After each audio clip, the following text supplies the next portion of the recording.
My lovely students, welcome to Mathological. This is the 8th session on permutations and combinations. Let us start this session. And if you've not already subscribed to the channel and you're liking the content, then make sure to subscribe to the YouTube channel as well as press the bell icon. You can also join the Telegram or WhatsApp channel by the name Mathological only and Mathological as such. And for any questions or queries, you can always message me at ADITYAKT. So let us say we have 4 articles A, B, C, and D. If we have to select one article, so number of ways will be either we'll be selecting A or B or C or D, or we can say that this is 4C1, so that will be equal to 4. If you have to select two articles, then number of ways should be 4C2, because we are selecting two articles out of 4. All 4 are distinct articles, distinct. So 4C2, that is equal to 4 into 3 by 2, which is equal to 6. If you have to select 3 articles, then that will be 4C3. Or we can also see it that way, that if we are selecting 3, so we are rejecting 1. So 3 का selection is equal to as good as selecting 1. So 4C3 is equal to 4C1, that is equal to 4. And lastly, selection of all 4 articles. So if we are selecting all 4, तो उसका तो एक ही तरीका होगा 4C4, that is equal to 1 only. And similarly, there could also be a case where there is a selection of 0. No selection, so that is 4C0, and that is also equal to 1. So these are total all the cases. या तो 0 select करेंगे, या 1 करेंगे, या 2 करेंगे, या 3 करेंगे, या 4 करेंगे. All the cases we've considered. ठीक है. So total कितना है अपना? 1 plus 4 plus 6 plus 4 plus 1, that is equal to 5 plus 5, 10 plus 6, 16. So 16 ways in total to select 0 or 1 or 2 or 3 or 4 items out of these 4 distinct items. ठीक है. In general अगर हम देखते तो since there are 4 articles A, B, C and D, so for every article there are 2 choices. Either it will be selected or it will not be selected. तो ही तो cases बनेंगे, या तो सेलेक्ट होगा या फिर नहीं सेलेक्ट होगा. तो for every article there are 2 choices, selection और नॉट सिलेक्शन. ठीक है. 2 for each and total 4 articles are there, और हर एक के लिए हमें कोई एक चॉइस सेलेक्ट करना है. Total veg will B 2 to the power 4 which is equal to 16. ये सेम वैल्यू तो आया है. फिर इसी बात को अगर हम जनरलाइज करें, there are n articles in total, n distinct articles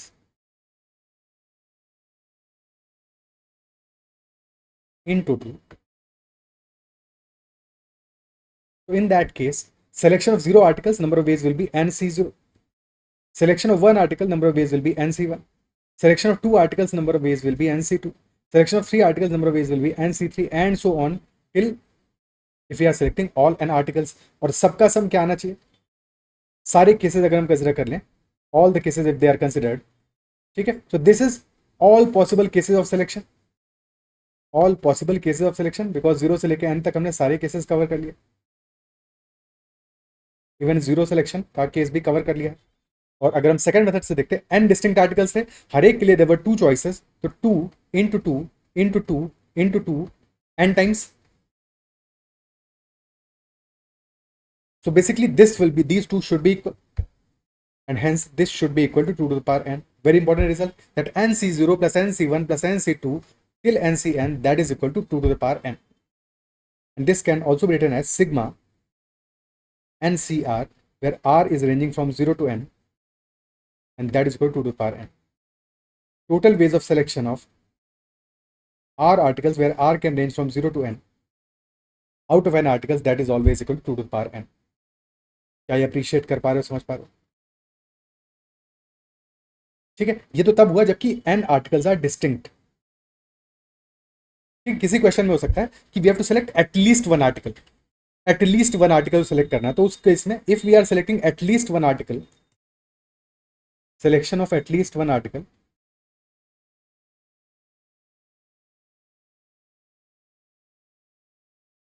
अब क्या करेंगे? From nc0 to ncn, sum is 2 to the power n. In that case 0 article select नहीं कर सकते हैं, तो इसको हमें रिमूव करना पड़ेगा, subtract from both sides.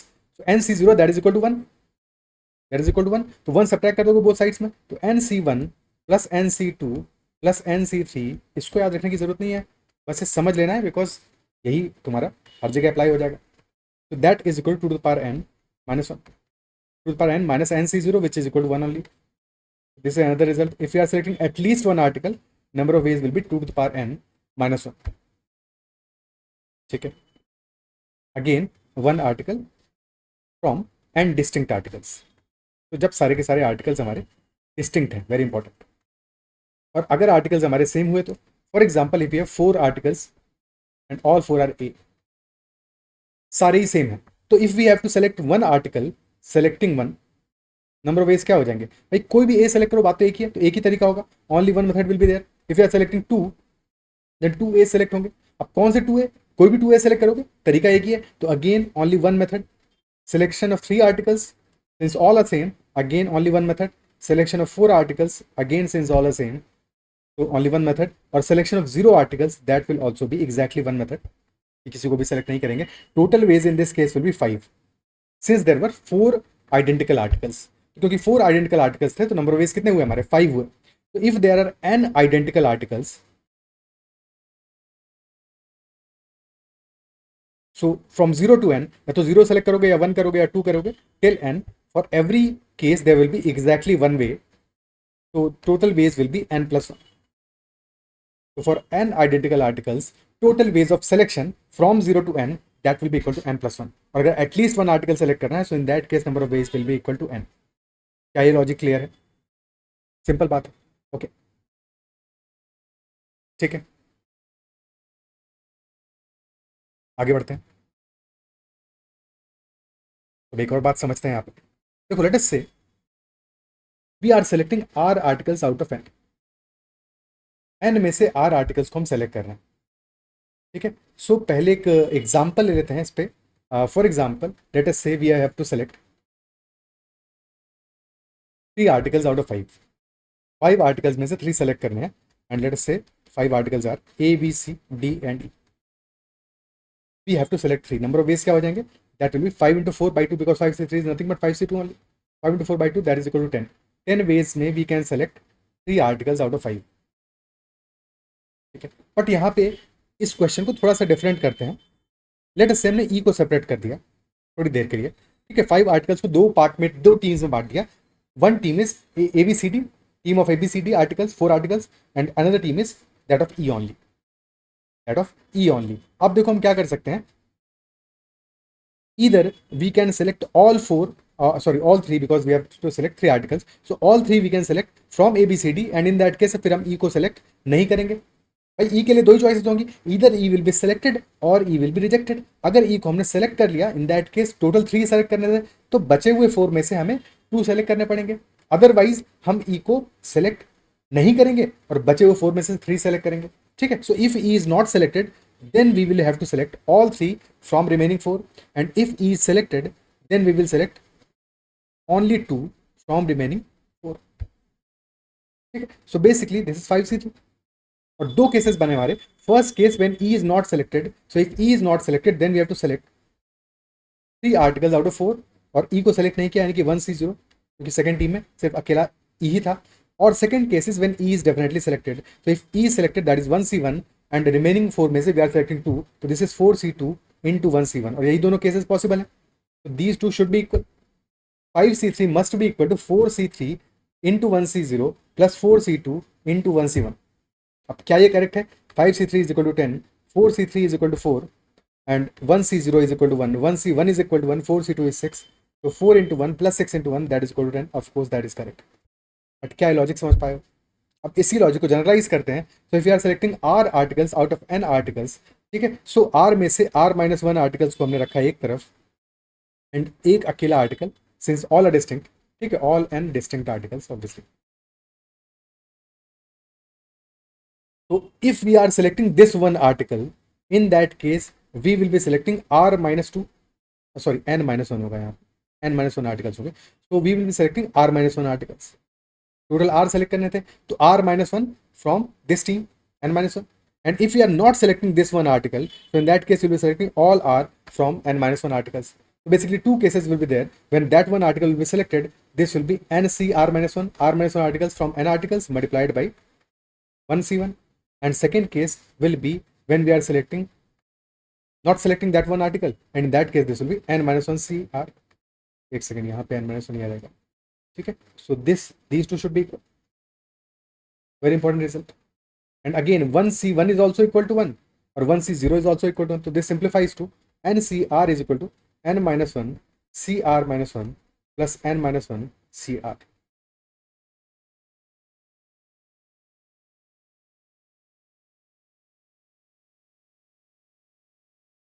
Or the same thing can be written as NCR minus N minus 1 CR, that is equal to N minus 1 CR minus 1. Okay, NCR minus N minus 1 CR is equal to N minus 1 CR minus 1. क्या ये clear है? क्या appreciate कर पा रहे हो, समझ पा रहे हो? ठीक है, एक एग्जांपल लेते हैं इस पे.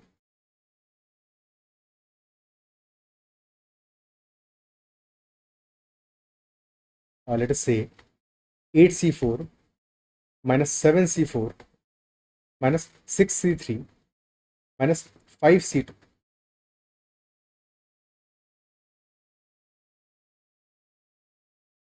minus 4C.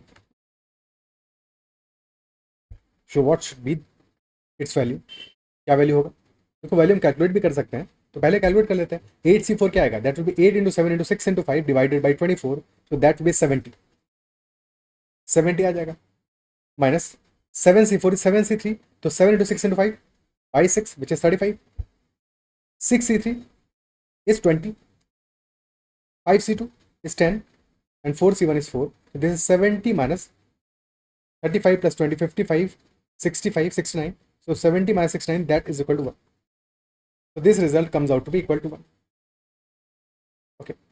अदरवाइज क्या हम देख सकते थे, अगर हम टू टर्म्स को साथ में लेते हैं, फॉर एग्जाम्पल हम पहले लेते 8C4 minus 7C4, तो this becomes equal to 7C3 minus 6C3 minus 5C2 minus 4C1, and 7C3 minus 6C3, this becomes equal to 6C2 minus 5C2 minus 4C1. Now 6C2 minus 5C2, that is equal to 5C1 minus 4C1, which is equal to 5 minus 4, which is equal to 1 only. The final answer will be equal to 1 in this case. ठीक है. Okay. Now moving on to next question.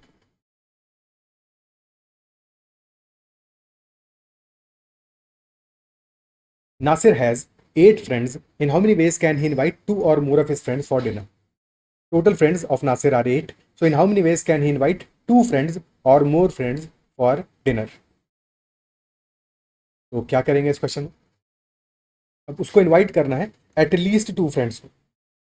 This implies at least 2 friends, 2 और मोर. तो इधर total friends are 8, तो number base क्या हो जाएंगे? इधर ही बी इनवाइटिंग 2 फ्रेंड्स, तो 8C2 और 3 फ्रेंड्स प्लस 8C3 और 4 फ्रेंड्स 8C4 और 5 8C5 और 6 और 7 और 8. तो this should be total value. Calculate करते हैं. 8C2 क्या आएगा? 8 into 7 by 2, that is 28. 8C3 that is 8 into 7 56. 8C4 अभी कैलकुलेट किया था 70. 8C5 is again equal to 8C3 only, that is 56. 8C6 is 8C2, that is 28, plus 8C7 is 8, which is equal to 8C1, and 8C8 is equal to 1. Total value आ जाएगा हमारा 56 plus 28, 84 into 2, that is 168 plus 70, that is equal to 238 plus 9, 247 should be the answer. Answer should be 247 in this case. But क्या method लंबा नहीं हो गया? Because यहाँ पे तो 8 फ्रेंड्स थे. अगर 10 फ्रेंड्स होते तो 11 फ्रेंड्स होते तो टाइम हमारा और भी ज़्यादा लग जाता इस क्वेश्चन को अटेम्प्ट करने में. नंबर ऑफ वेज भी बढ़ जाते, कैलकुलेशन और बढ़ जाता. तो ऑलरेडी जो चीज़ अभी हमने थोड़ी देर पहले सीखा वो अप्लाई कर सकते हैं यहाँ पे कि NC0 plus NC1 plus NC2 till NCN, that is equal to 2 to the power n. So similarly 8C0 plus 8C1 till 8C8, that is equal to 2 to the power 8. और हमें क्या चाहिए? 2 और मोर फ्रेंड्स का case चाहिए, यानी कि 8C2 के बाद की सारी वैल्यूज चाहिए, ये दोनों नहीं चाहिए. तो इनको राइट हैंड साइड में लेके चले जाओ और जाके सबट्रैक्ट कर दो. तो basically our favourable cases will be from 8C2 till 8C8, that will be equal to 2 to the power 8, which is equal to 256, minus 8C0, which is equal to 1, and 8C1, which is equal to 8, so minus 9. So answer should be 247. Answer will be 247 in this case. Clear? Okay. Next question. Number of ways in which 8 candidates from A1 to A8 can be ranked such that A2 is always ranked above A5. Condition क्या है? A2 is always ranked above A5. तो ये हमारा condition है, हमें A1 से लेके A8 तक रैंक करना है, बाकी सब पे कोई कंडीशन नहीं है. The only condition is that A2 must always be ranked above A5. तो A2 और A5 का डायरेक्शन फिक्स है. A2 will always B above A5. कैसे करेंगे? Total 8 ranks are there from 1 to 8.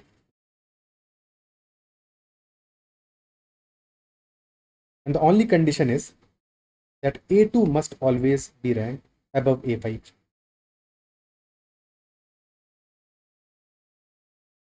अब देखो दो ही केसेस हो सकते हैं. Only 2 cases are possible. First case is that A2 will be somewhere above A5, और second case is that A5 will be somewhere above A2. Rank equal तो नहीं होगा, तो या तो A2 A5 के ऊपर होगा या A5 A2 के ऊपर होगा. Isn't it so? ठीक है. तो अगर हम बाकी सब ऑल 6 प्लेसेस की 6 कैंडिडेट्स की रैंक फिक्स कर दें और 2 रैंक्स को वैकेंट रखें, तो वहां पे अरेंज करने का A2 और A5 को एक ही तरीका होगा. तो या तो पहले हम अरेंज कर दें 6 candidates, remaining 6 can be arranged first at 6 positions out of 8. ठीक है. 8 में से 6 पोजीशंस पे हम रिमेनिंग 6 को अरेंज कर दें. तो 8C6 we are selecting 6 ranks out of 8, and then we can arrange 6 candidates in 6 factorial ways in those 6 places. और अब जो 2 रैंक बच गया हमारा, let us say rank number 2 and rank number 6 बचा. तो इन दोज केसेस हमें क्या चाहिए? We always want A2 above A5. तो A2 यहाँ पे फिक्स करना पड़ेगा, A5 यहाँ पे. एक ही तरीका पॉसिबल है. तो इसके बाद में there is only one way possible to place A2 and A5. एक ही मेथड पॉसिबल होगा इसके बाद में. तो 8C6 into 6 फैक्टोरियल से हमने प्लेस किया, बाकी बचे हुए 6 को, और then we placed A2 above A5, the condition that was remaining. ठीक है. So that should be the answer. 8C6 into 6 factorial into 1. 8C6 is equal to 8C2 only, और 8C2 हो गया 56 by 2, that is 28. So this is basically 28 into 6 factorial, which is equal to 720. That should be our answer. Okay. So 28 2s are 56, 5 बचा, 28 7 20160, 20,160. This becomes the answer. या हम ये कर सकते थे इनिशियली. दोनों चीजें एक ही तरीका है कि हम पहले A2 और A5 को फिक्स कर दें. First we select 2 places out of 8 in 8C2 ways. तो 8C6 8C2 एक ही तो बात है. अब इसके बाद में once we chosen those 2 places, तो वहां पे A2 और A5 को, क्योंकि A2 को A5 के अबव ही रखना है, so there is only one case possible to place A2 and A5. तो पहले हमने A2 और A5 को अरेंज कर दिया. अब बचे हुए 6 प्लेसेस में we can arrange remaining 6 in 6 factorial ways. बात एक ही है. कान ऐसे पकड़ो या घुमा के पकड़ो, बात एक ही है. ठीक है. So both are same methods. क्या है? क्लियर है? ठीक है. एक और बात समझते हैं इसी क्वेश्चन को अटेम्प्ट करने के लिए. देखो ऐसे भी इस बात को सोचा जा सकता है कि if we had no other condition, ठीक है, the only condition was that 8 candidates are there and we have to rank those 8 candidates from 1 to 8. Number ways कितने होते हैं? 8 फैक्टोरियल होते हैं. Total number ways will be 8 factorial. Now either A2 will be above A5 और A5 will be above A2, और दोनों cases हमारे equal होंगे. Both cases will be equal. दो ही तरह के केस पॉसिबल है, और दो में से कोई एक हमारे काम का है. एग्जैक्टली एक काम का है when A2 is above A5, और ये वाला काम का नहीं है. तो only one out of these 2 cases is favourable. तो into 1/2 कर दोगे तो भी आंसर आ जाएगा. 8 फैक्टर into 1/2 स्ट्रेट अवे कर दोगे, वो भी हमारा काम का आंसर आ जाएगा. क्या ये क्लियर? ओके. ठीक है.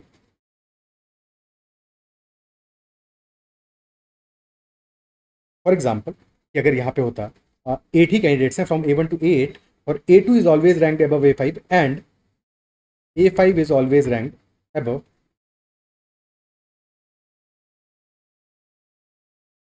A3. अगर ये क्वेश्चन होता हमारा, तो यहाँ पे क्या है? A2 above A5 always, and A5 is always above A3. ये पूरा पोजीशन हमारे लिए फिक्स है. तो इस बार हमने 2 के बजाय 3 का रैंकिंग फिक्स्ड है, ऑर्डर फिक्स्ड है, रैंकिंग तो नहीं, ऑर्डर फिक्स्ड है कि A2 above A5, A5 above A3, number of ways कितने हो जाएंगे। सेम फंडा अप्लाई करें कि 8 factorial are total ways of selection. ठीक है, now for these three A2, A5 and A3, अब इनकी बात करते हैं। देखो एग्जांपल लेके समझते हैं। 1 2 3 4 5 6, आई बिलीव मजा आ रहा होगा, समझ में आ रहा होगा। देखो पहले हम बाकी सबको रैंक कर देते हैं ताकि बेटर समझ में आए। अब मान लिया नंबर 1 पे आ गया A6, ठीक है A6 आ गया। अब A1 को भी कहीं पे प्लेस कर दें, 3 पे आ गया। A1, A2 नहीं चाहिए, A3 नहीं चाहिए, A4 यहाँ पे आ गया। एंड देन A6 आ चुका है, A7 को प्लेस कर दिया लेट अस से यहाँ पे, और फिर A8 को हमने प्लेस कर दिया। तो 3 places are vacant, rank 2, rank 4 and rank 6। बचे हुए 5 को हमने प्लेस कर दिया है। ठीक है, तो या तो ऐसे समझ लो कि 5 फैक्टोरियल बेस से वी हैव प्लेस्ड रिमेनिंग 5। अब 3 हमारे बचे हैं, A2, A5 and A3। A2, A5 and A3, these 3 are remaining. ठीक है, अब 5 फैक्टोरियल से पहले हमें 8C5 से सेलेक्ट भी तो करना पड़ेगा 5 प्लेसेस को, कौन सी 5 पे हमें प्लेस करना है 5 को। अब रिमेनिंग 3 के लिए क्या पॉसिबल है, एक ही केस पॉसिबल है, A2 above A5, A5 above A3, A2 above A5 and A5 above A3। तो डेफिनेटली एक ही केस पॉसिबल है कि A2 रैंक 2 पे आएगा, A5 रैंक 4 पे आएगा और A3 रैंक 6 पे आएगा। एक बार हमने 5 को प्लेस कर दिया था, A6, A1, A4, A7 and A8, तो इसके बाद में 3 places were remaining and 3 candidates remained to be arranged in the order. तो number of ways of arrangement कितने होंगे, टोटल अरेंजमेंट कितने होंगे, 3 फैक्टोरियल होंगे फॉर दीज, 3 फैक्टोरियल अरेंजमेंट होंगे। बट आउट ऑफ दो 3 फैक्टोरियल यानी कि 6 अरेंजमेंट्स, क्या क्या 6 अरेंजमेंट होते भाई, या तो ये होता, या फिर A2 यहीं पे रहता, A3 यहाँ पे आया था, A5 यहाँ पे आया था, या फिर A3 यहीं पे रहता, A5, A2, और A3, A2, A5। Similarly, 2 cases for A5. So A5 यहाँ पे and then A2, A3, और last case A5, A3, A2. Total 6 cases are there, 3 factorial cases for their arrangement। और हमारे काम का केस exactly 1 है, when A2 is above A5 and A5 is above A3। तो out of these 3 factorial cases only 1 case is favorable, और सारे के सारे केसेस इक्वली हैपनिंग होंगे, equal number of times happen होंगे। So 8 factorial into 1 by 3 factorial, this could also have been marked as the answer. और ये same ही बात होगा कि इस हम करें 8C5 इंटू 5 फैक्टोरियल इंटू 1, बात एक ही रहेगी, बात एक ही रहेगी। This will be equal to 8 factorial by 5 factorial into 3 factorial multiplied by 5 factorial. 5 factorial cancel हो जाएगा, बच जाएगा 8 फैक्टोरियल बाई 3 फैक्टोरियल। क्या लॉजिक समझ में आता है? ठीक है, अब भले ही 3 के बजाय 4 पे कंडीशन हो, कंडीशन में कुछ वेरिएशन आए तो तुम सॉल्व कर लोगे। क्या ही समझ पा रहे हो कि हो सकता है कि किसी केस में अब टोटल 6 केसेस हैं, बट उनमें से हमारे काम के केसेस 2 केसेस हो, ऑर्डर फिक्स्ड हो। ठीक है, ऑर्डर फिक्स्ड हो, इंस्टेड ऑफ अबव और बिलो ये फिक्स्ड हो कि A2, A5, A3, this is the order. अब ऐसा भी हो सकता है कि A2 is eight top, A3 is at bottom, और अपोजिट इज ऑल्सो पॉसिबल कि A3 is eight top and A2 is at bottom. यानी कि क्वेश्चन में कंडीशन ये भी हो सकता है कि A5 is between A2 and A3 in all cases. तो वहां पे तुम्हें पता है कि 2 केस काम के होंगे। If A5 is between A2 and A3, तो 2 केसेस काम के होंगे। A5 सैंडविच होगा A2 और A3 के बीच में, तो अब A2 वाला ब्रेड टॉप पे रहे, A3 वाला ब्रेड नीचे रहे, या फिर इसका ऑपोजिट हो। 2 केसेस पॉसिबल काम के होंगे हमारे out of total 3 factorial cases. ठीक है, तो क्वेश्चन कैसा भी हो, you will not be able to attempt that question. मजा आ रहा है, समझ में आ रहा है? ठीक है, so that is how it should be. अगला क्वेश्चन करते हैं, next question. So next question is, in how many ways letters of the word rainbow can be arranged such that A is always before I and I is always before O? Now this question is simple. तो comment में answer mention करना, इसका answer क्या आने वाला है। तो already हमने ये एग्जांपल भी समझ लिया है, तो कमेंट में आंसर मेंशन करना कि what should be the answer when A is always before I and I is always before O। क्या आंसर आएगा? Next question, in how many ways letters of the word rainbow can be arranged such that I always comes at the 4th place and A and O are not on the same side of I? I always comes at the 4th place and A and O are not on the same side of I. I हमेशा आ रहा है 4th place पे, यानी कि I का position तुमने fix कर दिया है, बट A और O सेम साइड में नहीं आएंगे। ठीक है, तो देखो ये वाला केस अपना क्या है, बन तो सैंडविच जैसा ही रहा है, बट इस सैंडविच में हमने आई की पोजीशन को फिक्स करना है 4th प्लेस। आई का पोजीशन कहीं पे भी नहीं हो सकता है, it must be exactly at the 4th place. तो ये भी एक एडिशनल कंडीशन है। Isn't it so? ठीक है तो सैंडविच वाला ही मामला कि either A then I then O और ओ देन आई देन ए, हमने दो ही होंगे, but I is fixed now. तो सॉल्व करते हैं इसको।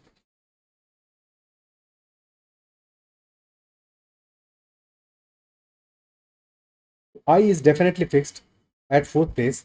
तो एक ही तरीका है आई को प्लेस करने का, फोर्थ प्लेस से फिक्स कर दिया। ठीक है, अब इसके बाद में हमें दो केसेस मिलेंगे। In one case A will be on this side and O will be on this side, और O is on this side and A will be on this side. ठीक है, देखो जब भी क्योंकि मैं कोशिश करता हूँ कि in every question we can understand that question और the solution from multiple perspectives. तो जो एक पर्सपेक्टिव से तुमने अगर सॉल्व भी कर लिया है तो जो दूसरा पर्सपेक्टिव उसको भी समझने की कोशिश जरूर करना कि वो तुम्हें समझ में आ रहा है कि नहीं आ रहा है। Take your time, but that is also important कि तुम क्या दूसरे तरह से उस क्वेश्चन को देख पा रहे हो। ठीक है, तो क्या ये समझ में आ रहा है कि दो ही केसेस होंगे, बिकॉज दोनों को सेम साइड में लेना है। अब क्योंकि we have to place A between, A के लिए हमें तीन में से कोई एक प्लेस सेलेक्ट करना है, तो number of ways of selection क्या होगा? देखो आई को प्लेस करने का exactly one way multiplied by, you to select one place out of three for A, 3C1 way से सेलेक्ट हो जाएगा। You to select one place out of three for O, ये भी सेलेक्ट हो जाएगा 3C1 वे से। Now remaining late us से ए के लिए प्लेस सेलेक्ट हो गया ये वाला, and for O this place is selected. Now four places are still remaining for remaining four letters, all letters were different, ये तो स्टार्ट सही था। ठीक है, so for remaining four places number of ways of arrangement हो जाएगा 4 factorial. This will be one case. और similarly यही कहानी बनेगी हमारी सेकंड वाले केस में भी। सेकंड वाले केस में भी तुम मल्टीप्लाई बाय 2 कर दो, this will be our answer. 1 into 3C1 into 3C1 into 4 factorial multiplied by 2. So 3C1 is equal to 3 only. 3 into 3 into 24 into 2. That will be 18 into 24. Answer will be 432.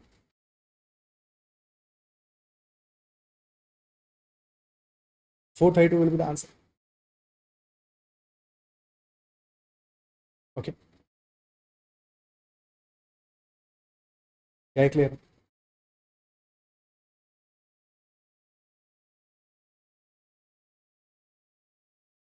Otherwise ऐसे भी सोच सकते थे कि same question के लिए total cases निकाल लेते। टोटल केसेस विल बी कितने होंगे, क्योंकि आई की पोजीशन फिक्स है। ठीक है, आई की पोजीशन फिक्स करके टोटल केसेस निकाल लो। तो if we are fixing I, तो I is definitely fixed here. Remaining 6 can be arranged in 6 factorial ways. तो 1 into 6 factorial is total cases. Total cases कब? जब आई की पोजीशन को मैं फिक्स कर दिया। अब कौन से केसेस हमें नहीं चाहिए? When A and O are on the same side, because not on the same side ये हमारा फेवरेबल कंडीशन है, यानी कि minus those cases when A and O are on the same side.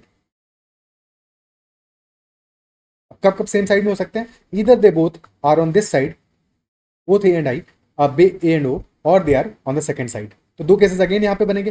पहला केस बता लेते हैं कि जब they are on this side. ठीक है, तो 3C2 से we can select two places for A and O, and they can arrange हो सकते हैं 2 फैक्टोरियल वेज से।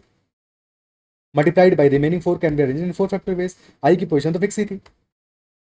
This is one case when they are on the first side और right hand side पे होंगे, तो वो भी केस सेम ही स्टोरी बनेगा, मल्टीप्लाई बाय 2 कर दोगे। Now this will B 6 factorial minus 3C2 is equal to 3 only. So 3 into 2 that is 12 into 4 factorial, और यहाँ पे आ जाएगा हमारा 6 फैक्टोरियल में से 5 और 6 निकाल दिया, तो this will be basically 30 into 4 factorial minus 12 into 4 factorial, यानी कि 18 into 24 that is equal to 432। क्या लॉजिक समझ में आता है? सेम क्वेश्चन बट क्या लॉजिक क्लियर होता है? ओके, क्लियर है। नेक्स्ट क्वेश्चन पे चलते हैं। A 13 term series is written using only the integers plus 8 and minus 5. So how many such series can be written with a sum of 0? हमें चाहिए 13 term का series, और सीरीज का सम क्या चाहिए हमको? सम चाहिए 0। Now some terms are plus 8 यानी positive, some terms are minus 5 which are negative, and total sum has to be 0। ठीक है, late us say a terms are plus 8, a number of terms है हमारे plus 8 and b number of terms are minus 5, so sum should be 0। so definitely plus 8 into a और minus 5 into b, this is equal to 0। ये तो equation बनेगा 8a minus 5b, this is equal to 0। and additionally total number of terms कितने हैं? 13 है तो a plus b this is equal to 13, a plus b is 13 and 8a minus 5b that is equal to 0। तो अब चाहो तो value put करके देख लो, मतलब दो दो इक्वेशन है, दो अननोन से सॉल्व कर लोगे, बट जरूरत है क्या उसका? जरूरत है। देखो if two terms are there plus 8 and minus 5, ठीक है, तो एक का मैग्नीट्यूड है 8, एक का है 5, यानी कि उल्टे मैग्नीट्यूड ले लो। So if you 5 plus 8 and 8 minus 5, तो डेफिनेटली सम जीरो आएगा, because plus 8 into 5 that is also plus, that is plus 40 and this is minus 40। और इन जनरल ये तो 13 टर्म्स थे, ठीक है। इन जनरल अगर जनरलाइज करें, लेट अस से हमारे पास 52 टर्म्स होते, तो इन जनरल जो रेशियो होगा नंबर ऑफ टर्म्स का, that will always be 5k is to 8k, तभी सम जीरो आएगा, और सम टू बी जीरो।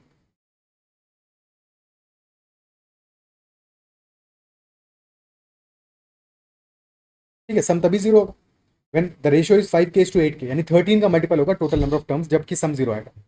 अब अगर जीरो के बजाय क्वेश्चन हमसे ये कहता कि सम इज प्लस 8, तो भी हमें पता है कि सम जीरो वाला केस ले लेते, प्लस 8 के लिए एक और एक्स्ट्रा टर्म ऐड कर देते। फॉर एग्जाम्पल अगर 14 टर्म्स होते और सम हमारा हो रहा था plus 8, sum was equal to plus 8, ठीक है, this is different scenario, question का सिनारियो नहीं है। बट अगर 14 टर्म्स में सम हमारा होता plus 8, so in that case out of 14 terms plus 8 कितनी बार होता?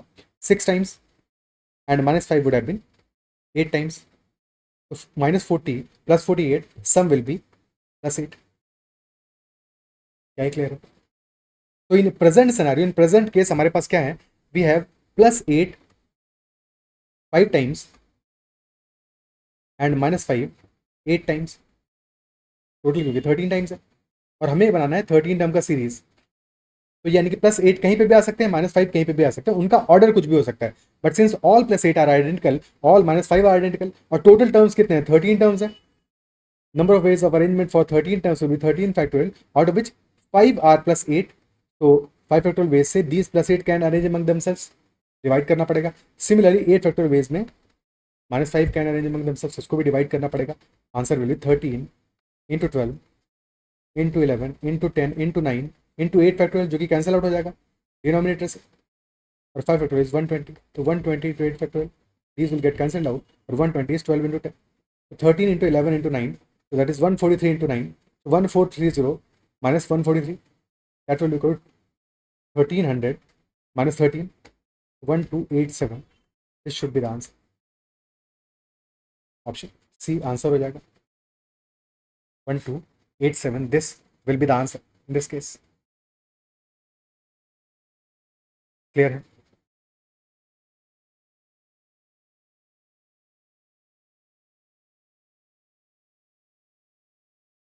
Okay okay.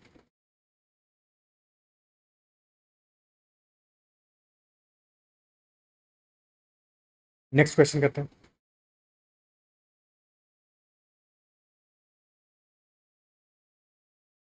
Now next question is, there are 8 cans of soup on a shelf.